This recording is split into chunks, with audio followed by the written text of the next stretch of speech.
27-28వ శ్లోకములు స్పర్శాన్ కృత్వా బహిర్బాహ్యం చక్షుక్షైవాంతరే భ్రువోః ప్రాణాపానౌ సమౌ కృత్వా నాసాభ్యంతరచారిణౌ ఏతేంద్రియా మనోబుద్ధిర్మునిర్మోక్షపరాయణః విగతేచ్ఛా భయక్రోధో యః సదా ముక్త ఏవ సః.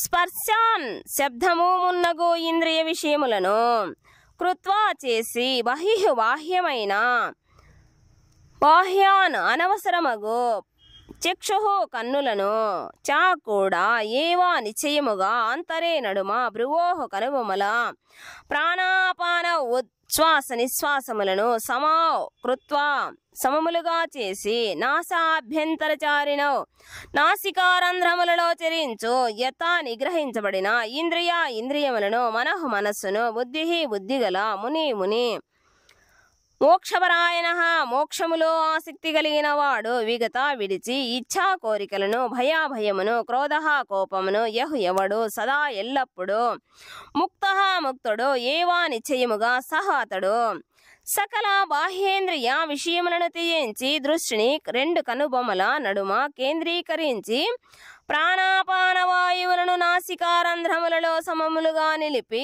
ఆ విధముగా మనస్సును బుద్ధిని ఇంద్రియములను నియంత్రించి మోక్షమును వాంఛించు ముని కోరిక భయము క్రోధము నుండి విముక్తుడగును.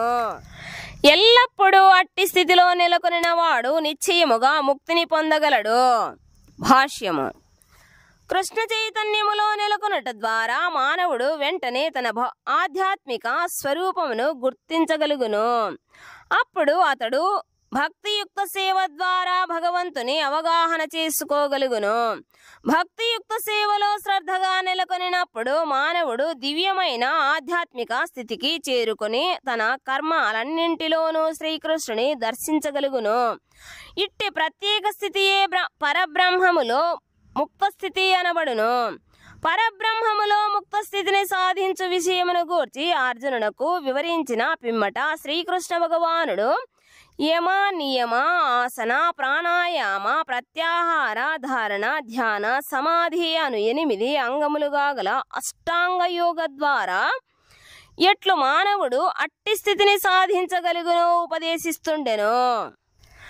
రాబోవు 6వ అధ్యాయములో మిక్కిలి వివరముగా 5వ అధ్యాయపు చివరన స్వల్పముగా ఈ యోగ విషయము తెలుపబడినది.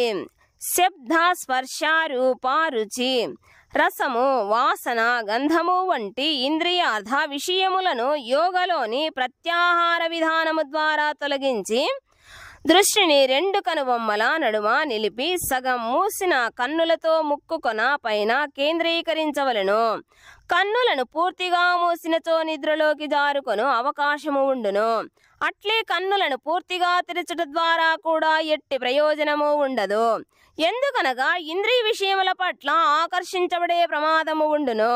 కనుకనే సగం మూసిన కన్నులతో ఉచ్ఛ్వాస నిశ్వాసలను క్రమబద్ధీకరించుట చేత శ్వాస చలనములను నాసికలోనే నియంత్రించవలెను. అట్టి యోగాభ్యాసముతో మానవుడు ఇంద్రియములను నియంత్రించగలిగి బాహ్యేంద్రియ విషయములను త్యజించగలుగును. అతడు అట్లు బ్రహ్మ నిర్వాణమును పొందుటకు సిద్ధమగును. ఈ యోగ విధానము మానవుడు అన్ని రకములైన భయక్రోధముల నుండి విముక్తుడై దివ్య స్థితిలో పరమాత్మ ఉనికిని అనుభూతి చెందుటకు ఎంతగానో తోడ్పడును. మరో మాటలో చెప్పవలెనైన యోగ సూత్రములను పాటించుటకు కృష్ణ చైతన్యమే మిక్కిలి సులభ విధానము. ఈ విషయము రాబో అధ్యాయములో స్పష్టముగా వివరించబడును.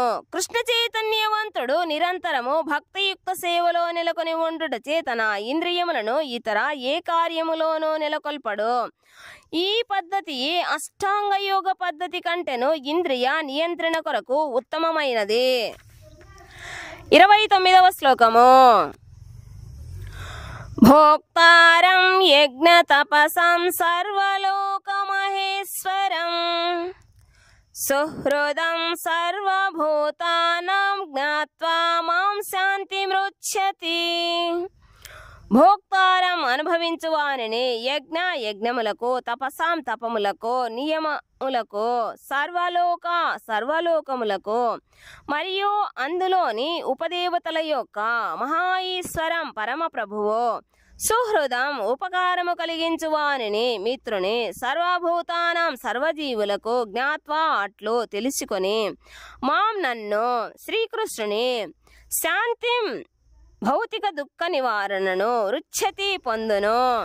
నా సంపూర్ణ భావనలో నెలకొన్న వ్యక్తి నన్ను సర్వ యజ్ఞములకు తపోనియమములకు చరమభోక్తగను సర్వలోకములకు మరియు దేవతలకు పరమేశ్వరునిగను సకల జీవులకు లాభమును చేకూర్చువానిగను మరియు శ్రేయోభిలాషిగను ఎరిగి భౌతిక దుఃఖముల నుండి విడువడి పరమశాంతిని పొందును. భాష్యము. మాయాశక్తి బంధములోని బద్ధజీవులు భౌతిక జగత్తులో శాంతిని పొందుటకు ఎంతగానో ఆరాటపడుతుందరో కానీ భగవద్గీతలోని ఈ భాగములో వివరించబడిన ఈ శాంతి సూత్రమును మాత్రము వారెరుగరు. అట్టి అత్యున్నతమైన శాంతి మాత్రము ఇక్కడ ఈ విధముగా వివరించబడినది. సమస్త మానవ కర్మలకు శ్రీకృష్ణ భగవానుడే దివ్యభోక్త.